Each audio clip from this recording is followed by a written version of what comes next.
হানিফ এন্টারপ্রাইজের অঙ্গ প্রতিষ্ঠান অভি মোটরস থেকে প্রায় 10 unit non AC economic class bus নির্মাণ করা হলো সিলেটের নবগত অপারেটর বিলাস পরিবহন। আসসালামু আলাইকুম ভিউয়ার্স, আজ এই নতুন ভিডিওতে আপনাদের সাথে শেয়ার করব বিলাস পরিবহনের বহরে যুক্ত হওয়া 10 ইউনিট মার্সিডিজ বেঞ্জের নতুন বাসগুলো সম্পর্কে। সম্পূর্ণ ভিডিও জুড়ে আমি আপনাদের সাথে রয়েছি শামীম আলম। 2024 সালে 5 আগস্ট যখন সরকারের পতন হয় তখন কিন্তু সিলেট রুটে নতুন একটি অপারেটর আগমন ঘটে, যার নাম দেওয়া হয় বিলাস পরিবহন। মূলত মহাখালী মালিক সমিতি এবং সিলেট বাস মালিক সমিতি যারা মিলে কিন্তু এই অপারেটরটি পরিচালনা করে থাকে। বিলাস পরিবহনের বহরে হিনো একে 1J মডেলের বাস সহ আরও রয়েছে অন্যান্য অনেক ব্র্যান্ডের অনেকগুলো মডেলের নন এসি বাস। এছাড়া ঈদকে কেন্দ্র করে কিন্তু বিলাস পরিবহন তাদের বহরে যুক্ত করে ফেলেছে 10 unit Mercedes Benz OF1623 RE মডেলের চেসিসের উপর নির্মাণ করা নন এসি বাস। প্রথমে অনেকেই ভেবে নিয়েছিল এই বাসগুলো যেহেতু হানিফ এন্টারপ্রাইজের অঙ্গ প্রতিষ্ঠান অভি মোটরস থেকে নির্মাণ করে বের করা হয়েছে, সো এই বাসগুলো হয়তো হানিফ এন্টারপ্রাইজের বড় সেকশন কিংবা ছোট সেকশনে যুক্ত হতে পারে। পরবর্তীতে এই বাসগুলোকে হানিফ এন্টারপ্রাইজের অঙ্গ প্রতিষ্ঠান অভি মোটরসের গ্যারেজ থেকে যখন বের করে নিয়ে আসা হয় তখন সবাইকে তাক লাগিয়ে দিয়ে কিন্তু এই 10 ইউনিট বাস যুক্ত করা হয় বিলাস পরিবহনের বহরে। যেখানে বেশ কিছুদিন আগে কিন্তু জয়নব ইঞ্জিনিয়ারিং ওয়ার্কশপের গ্যারেজ থেকে মার্সিডিজ বেঞ্জের 10 ইউনিট বাস বিলাস পরিবহনের বহরে যুক্ত করা হয়। অভি মোটরসের গ্যারেজ থেকে নির্মাণ করা 10 ইউনিট বাসে কিন্তু একই ধরনের চেসিস, একই ধরনের বডি শেপ, একই ধরনের হেডলাইট টেললাইট, একই ধরনের পেইন্ট স্কিম, একই ধরনের সিট ফরমেশন, একই ধরনের সবকিছু ব্যবহার করা হয়েছে। মার্সিডিজ বেঞ্জ OF1623 RE মডেলের প্যারাবোলিক সাসপেনশন চেসিসের উপর কিন্তু এই বাসগুলোকে নির্মাণ করা হয়েছে, যেখানে প্যারাবোলিক সাসপেনশন তো অতটা শক্তিশালী না হলেও কিন্তু বেশ আরামদায়ক এবং রিলায়েবল বটে। বিলাস পরিবহনে বহরে যুক্ত হয় এই বাসগুলো সার্ভিস প্রদান করবে ঢাকা থেকে সিলেট রুটে। বিলাস পরিবহনের বহরে যুক্ত হয় এই বাসগুলো ফ্রন্টে ব্যবহার করা হয়েছে মার্কো পোলো মডেলের হেডলাইটের পাশাপাশি LED এবং হ্যালোজেন হেডলাইটের ব্যবহার, এবং রেয়ারে কিন্তু অ্যারো টেললাইট নামে খ্যাত টেললাইটের ব্যবহার করা হয়েছে, এবং বাসগুলো ফ্রন্টে ব্যবহার করা হয়েছে নতুন ধাঁচের ফ্রন্ট ব্যবহার, এবং রেয়ারে হানিফ এন্টারপ্রাইজের ফ্ল্যাগশিপ ব্যাকের কাজ করানো হয়েছে। অনেকটা এই বাসগুলো বাইরের অংশ ঘুরে দেখলাম, চলুন এবার একটু ভেতরের অংশ থেকে ঘুরে আসা যাক। অভি মোটরস এই বাসগুলো ড্যাশবোর্ডের অনেক সুন্দর কাজ করেছে, যেখানে চালকের আসনের কাছে ব্যবহার করা হয়েছে গাড়ি পরিচালনা করা সকল সরঞ্জামাদি।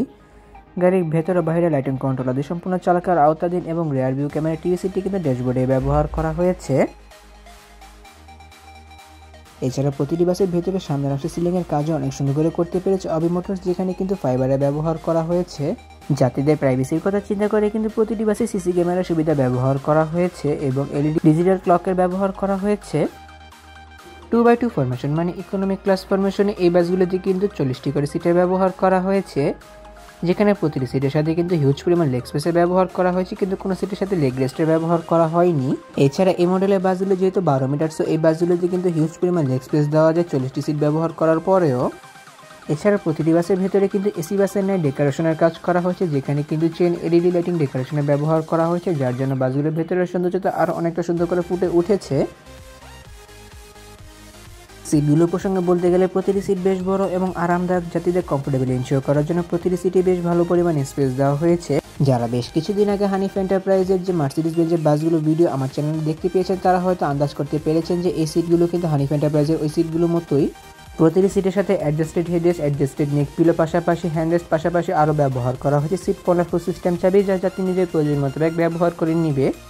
লেগ রেস্ট না দেওয়া হলেও কিন্তু হিউজ পরিমাণ লেগ স্পেসের ব্যবহার করা হয়েছে প্রতিটি সিটের সামনে। হাফ লেদার এবং হাফ মখমল কাপড়ের ব্যবহার করা হয়েছে প্রতিটি সিটের সাথেই। প্রতিটি সামনের সিট থেকে পিছনের সিটের ডিস্টেন্স বেশ ভালো মাপে রাখা হয়েছে, এবং ইউজের জন্য হ্যান্ডবার, পাশাপাশি চিপ জুস স্ন্যাক্স ক্যারি করার জন্য নেটের ঝুড়ির ব্যবহার করা হয়েছে, এবং পামেলে বসার জন্য লেগ হ্যাঙ্গারের ব্যবহারও কিন্তু রয়েছে প্রতিটি সিটের সামনে। প্রতিটি সিটের মাথার উপর রয়েছে রিডিং লাইটস এবং এসি কন্ট্রোলারের ব্যবহার, যা যাত্রী নিজের প্রয়োজন মতো ব্যাগ ব্যবহার করবে। নন এসি বাসে এসি ভেন্টিলেটরের ব্যবহার করা হয় সৌন্দর্যতা বর্ধনের জন্য। বিলাস পরিবহনের এই বাসগুলো বর্তমানে নিয়মিত সার্ভিস প্রদান করে চলেছে ঢাকা থেকে সিলেট রুটের জন্য, যেখানে বিলাস পরিবহনের এই নন এসি বাসগুলোতে জার্নি করার জন্য প্রতি যাত্রীকে প্রতি সিটের জন্য ব্যয় করতে হবে 670 টাকা। ঢাকার মহাখালী থেকে কিন্তু এই বাসগুলো নিয়মিত সার্ভিস প্রদান করে চলেছে ঢাকা থেকে সিলেট রুটের জন্য।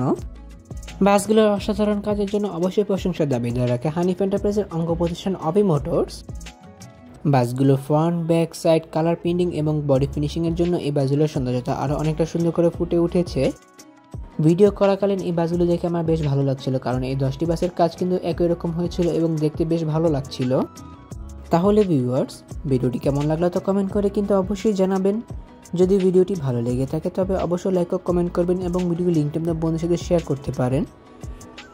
এমনই কিছু ভিডিও পেতে কিংবা দেশের পরিবহন জগতের সকল তথ্য বিস্তারিত জানতে কিংবা নতুন রাজগুলো আপডেট সবার আগে পেতে অথবা ভ্রমণ সংক্রান্ত কোনো তথ্য জানতে আমাদের চ্যানেলটিকে সাবস্ক্রাইব করে পাশে থাকার অনুরোধ রইল। খুব শীঘ্রই ফিরছি নতুন কোনো ভিডিও নিয়ে। সে প্রত্যাশায় আজকের ভিডিও এখানে শেষ করছি। আল্লাহ হাফেজ।